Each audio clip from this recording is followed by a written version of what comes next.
Loin des clichés véhiculés par ce film sur les commerçants du sentier dont la parole n'aurait aucune valeur, notre paracha de Matot nous invite à prendre conscience de l'importance d'une parole prononcée et à plus forte raison d'une parole donnée. En effet, la Torah ordonne à l'homme ou à la femme qui ont fait un vœu de ne pas profaner leur parole.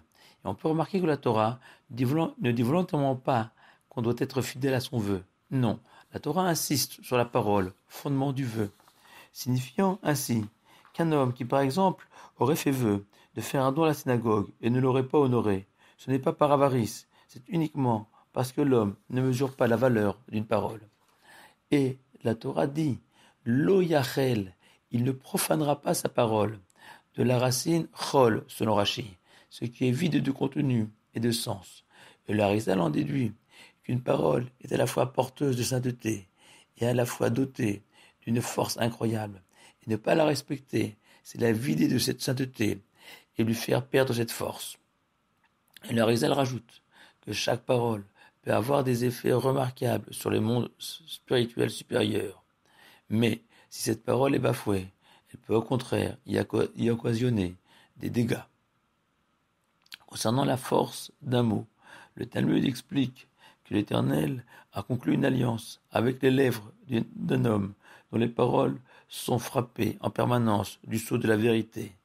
Et l'Éternel s'est engagé à appliquer ces paroles en toutes circonstances, au point de raconter l'histoire d'un sage, Pinchas, qui était en deuil, et son frère Shmuel, venu le visiter, s'est étonné de ses ongles longs.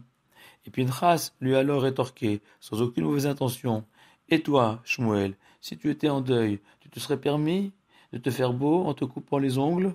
Et peu de temps après, Shmuel a perdu un être cher et s'est retrouvé en deuil. À l'inverse, le Talmud de Jérusalem raconte que Rabbi Shimon Bar Yochai a recouvert un champ de pièces d'or et d'argent tombées du ciel avec une seule parole devant ses élèves ébahis. Et le Rajba, maître espagnol du Moyen-Âge, écrit que ce principe d'alliance conclue avec les lèvres dépasse notre compréhension et appartient au côté irrationnel de la Torah, à l'instar de la force d'une bénédiction, de malédiction. Les vertus de la parole sont extraordinaires et prodigieuses.